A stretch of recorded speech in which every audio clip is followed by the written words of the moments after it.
Hi everyone, welcome to my YouTube channel. ಇವತ್ತಿನ topic how to remove dark circles at home. So ಮನೇಲೇ ಕುತ್ಕೊಂಡು ನೀವು ಹೇಗೆ dark ಸರ್ಕಲ್ಸ್ನ remove ಮಾಡ್ಬೋದು ಅನ್ನೋದನ್ನ ಈ ವಿಡಿಯೋದಲ್ಲಿ ಹೇಳ್ತೀನಿ. So first tip aloe vera gel. So usual ಆಗಿ ಅಲೋವೆರಾ ಮನೇಲೇ ಬೆಳೆದಿರ್ತೀವಿ. ಸೊ ಈ ಅಲೋವೆರಾಯಿಂದ ಹೇಗೆ ನಾವು ನಮ್ಮ ಡಾರ್ಕ್ ಸರ್ಕಲ್ಸ್ನ ರೆಡ್ಯೂಸ್ ಮಾಡ್ಕೊಳ್ಬಹುದು ಅಂತ ಅಂದರೆ, ಸೊ ಮಲಗೋಕ್ಕೂ ಮುಂಚೆ 5 to 7 minutes ಬಿಫೋರ್ ಅಲೋವೆರಾ ಜೆಲ್ನ ಅಂಡರ್ ಐ ಕೆಳಗಡೆ ಅಪ್ಲೈ ಮಾಡಿ ಮಸಾಜ್ ಮಾಡ್ಕೊಬೇಕು. 5 to 7 minutes ಮಸಾಜ್ ಮಾಡಿಕೊಂಡು ಅದಾದಮೇಲೆ ನೀವನ್ನ ವಾಶ್ ಮಾಡಬೇಕು. ಸೊ ಈ ಥರ ಮಸಾಜ್ ಮಾಡೋದ್ರಿಂದ ನಿಮಗೆ ಅಂಡರ್ ಐ ಕೆಳಗಡೆ ಡಾರ್ಕ್ ಸರ್ಕಲ್ಸ್ ಆಗಲಿ ರಿಂಕಲ್ಸ್ ಆಗಲಿ ಇದ್ಯಾವುದು ಬರಲ್ಲ. ಬಿಕಾಸ್ ಏಕೆ ಅಂತಂದರೆ ಅಲೋವೆರಾ ಜೆಲ್ ಸ್ಕಿನ್ನ ಮಾಯ್ಶ್ಚರೈಸ್ ಆಗಿ ಇಡತ್ತೆ. Second tip, cucumber and potato. ಕುಕುಂಬರ್ನ ಫಸ್ಟು ಥಿಕ್ ಲೇಯರ್ ಆಗಿ ಕಟ್ ಮಾಡಿ ಇಟ್ಕೊಬೇಕು. ಅದಾದಮೇಲೆ ಕಟ್ ಮಾಡ್ಕೊಂಡಿರೋ ಅಂತಹ ಕುಕುಂಬರ್ನ ಒಂದು ಬೌಲಲ್ಲಿ ಕೋಲ್ಡ್ ವಾಟರಲ್ಲಿ ರೆಫ್ರಿಜರೇಟರ್ ಒಳಗಡೆ 30 minutes ತನಕ ಇಡಬೇಕು. ಅದಾದಮೇಲೆ 30 minutes ಆದಮೇಲೆ ತೆಗೆದು ನಿಮ್ಮ ಕಣ್ಣು ಕ್ಲೋಸ್ ಮಾಡಿ ಕಣ್ಣಿನ ಮೇಲೆ 10 minutes ತನಕ ಬಿಡಬೇಕು. ಆ್ಯಂಡ್ ಅದೇ ಥರ ಪೊಟ್ಯಾಟೊನೂ ಅಷ್ಟೇ, ಅದನ್ನು ಕೂಡ ಥಿಕ್ ಸ್ಲೈಸ್ ಕಟ್ ಮಾಡಿಕೊಂಡು ಡೈರೆಕ್ಟಾಗಿ ನಿಮ್ಮ ಕಣ್ಣಿನ ಮೇಲೆ ಅದನ್ನು ಇಟ್ಕೊಳ್ಬೇಕು. 10 to 12 minutes ಇಟ್ಕೊಬೇಕು. Potato and cucumber juice. So ನಾವು ಕುಕುಂಬರ್ ಮತ್ತು ಪೊಟ್ಯಾಟೊ ಜ್ಯೂಸ್ ಸಹ ಕಣ್ಣಿಗೆ ಅಪ್ಲೈ ಮಾಡ್ಬೋದು.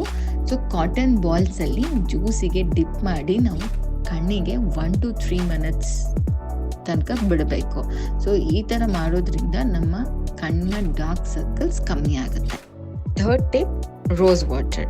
ಸೊ ರೋಸ್ ವಾಟರ್ನ ಡೈರೆಕ್ಟಾಗಿ ಕೈಯಲ್ಲಿ ಅಪ್ಲೈ ಮಾಡಬೇಡಿ. Like cotton ball or cotton pad ಇದರಲ್ಲಿ ಅಪ್ಲೈ ಮಾಡಿ. ಸೊ ರೋಸ್ ವಾಟರ್ನ ಓವರ್ ನೈಟ್ ನೀವು ಅಪ್ಲೈ ಮಾಡಿ ಇಟ್ಕೊಂಡಿರ್ಬೋದು. ಸೊ ನೆಕ್ಸ್ಟ್ ಮಾರ್ನಿಂಗ್ ನೀವು ಕೋಲ್ಡ್ ವಾಟರಲ್ಲಿ ನಿಮ್ಮ ಫೇಸ್ನ ವಾಶ್ ಮಾಡ್ಕೊಬೇಕು. ಸೊ ನೀವು ಓವರ್ ನೈಟ್ ರೋಸ್ ವಾಟರ್ ಇಟ್ಕೊಳ್ಳೋದ್ರಿಂದ ನಿಮ್ಮ ಫೇಸ್ ಆಗಲಿ ಅಥವಾ ನಿಮ್ಮ ಐ ಆಗಲಿ ರಿಫ್ರೆಶ್ ಆಗಿರುತ್ತೆ. ಆ್ಯಂಡ್ ರೋಸ್ ವಾಟರಲ್ಲಿ vitamin A and vitamin C ಇರೋದ್ರಿಂದ ನಿಮ್ಮ ಡಾರ್ಕ್ ಸರ್ಕಲ್ಸ್ನ ಬೇಗ ರಿಮೂವ್ ಮಾಡುತ್ತೆ. Fourth tip, cold tea bag. So cold tea bag ಹೇಗೆ ಯೂಸ್ ಮಾಡಬೇಕು ಅಂದರೆ, ನಾರ್ಮಲ್ ಡೇಸಲ್ಲಿ ನೀವು ಯಾವ ಥರ ಟೀ ಬ್ಯಾಗ್ಸ್ನ ಯೂಸ್ ಮಾಡ್ತಿರೋ, ಲೈಕ್ ವಾಟರ್ಗೆ ಹಾಕಿ ಡಿಪ್ ಮಾಡಿ ಸ್ವಲ್ಪ ಹೊತ್ತು ಬಿಟ್ಟು ಅದಾದಮೇಲೆ ನೀವು ಕುಡಿತೀರಾ. ಬಟ್ ಆದರೆ ಇಲ್ಲಿ ಸೊ ಸೇಮ್ ಡಿಪ್ಪಿಂಗ್ ಪ್ರೋಸೆಸ್ ಎಲ್ಲ ಸೇಮ್. ಸೊ 10 minutes ತನಕ ಡಿಪ್ ಮಾಡಿ ಇಟ್ಕೊಳ್ಳಿ. ಅದಾದಮೇಲೆ ಕಾಟನ್ ಬ್ಯಾಗ್ನ ರಿಮೂವ್ ಮಾಡಿ ವಾಟರ್ ಕಂಟೆಂಟ್ ಹೋಗೋ ತನಕ ವೆಯ್ಟ್ ಮಾಡಿ. ವಾಟರ್ ಕಂಟೆಂಟ್ ಎಲ್ಲ ಕಂಪ್ಲೀಟ್ ಹೋಗಾದ್ಮೇಲೆ ರೆಫ್ರಿಜರೇಟರಲ್ಲಿ 20 minutes ತನಕ ಫ್ರೀಸ್ ಆಗಾಕಬೇಡಿ ಆರ್ ಕೋಲ್ಡ್ ಆಗಾಕಬೇಡಿ. ಆ್ಯಂಡ್ 20 minutes ಆದಮೇಲೆ ಟೀ ಬ್ಯಾಗ್ನ ತೆಗೆದು ನಿಮ್ಮ ಕಣ್ಣಿಗೆ 15 to 30 minutes ತನಕ ಅಪ್ಲೈ ಮಾಡಿ. ಸೊ ಈ ಥರ ಮಾಡೋದ್ರಿಂದ ನಿಮಗೆ ಬ್ಲಡ್ ಫ್ಲೋ, ಸ್ಕಿನ್ನಿಗೆ ಬ್ಲಡ್ ಫ್ಲೋ ನೀಟಾಗಿ ಸಪ್ಲೈ ಆಗುತ್ತೆ. ಆ್ಯಂಡ್ ಆಲ್ಸೋ ಇದು UV ರೇಸಿಂದ ನಿಮ್ಮನ್ನು ಪ್ರೊಟೆಕ್ಟ್ ಮಾಡುತ್ತೆ. So last tip, ice cube. So ice ಕ್ಯೂಬ್ನ ಯಾವತ್ತೂ ಡೈರೆಕ್ಟಾಗಿ ಸ್ಕಿನ್ನಿಗೆ ಅಪ್ಲೈ ಮಾಡೋಕ್ಕೆ ಹೋಗಬೇಡಿ. ಸೊ ಡೈರೆಕ್ಟಾಗಿ ಅಪ್ಲೈ ಮಾಡೋದ್ರಿಂದ ನಿಮ್ಮ ಸ್ಕಿನ್ನು ಡ್ಯಾಮೇಜ್ ಆಗುತ್ತೆ. ಸೊ ನೀವು ಒಂದು ಕಾಟನ್ ಕ್ಲಾತ್ ಅಥವಾ ಒಂದು ಟವೆಲಲ್ಲಿ ಒಂದು 4 to 5 ಐಸ್ ಕ್ಯೂಬ್ನ ಇಟ್ಕೊಂಡು ಅದಾದಮೇಲೆ ನೀವು ಐಗೆ ಮಸಾಜ್ ಮಾಡ್ಕೊಳ್ಳಿ ಅಥವಾ ಫೇಸಿಗೆ ಮಸಾಜ್ ಮಾಡ್ಕೊಳ್ಳಿ.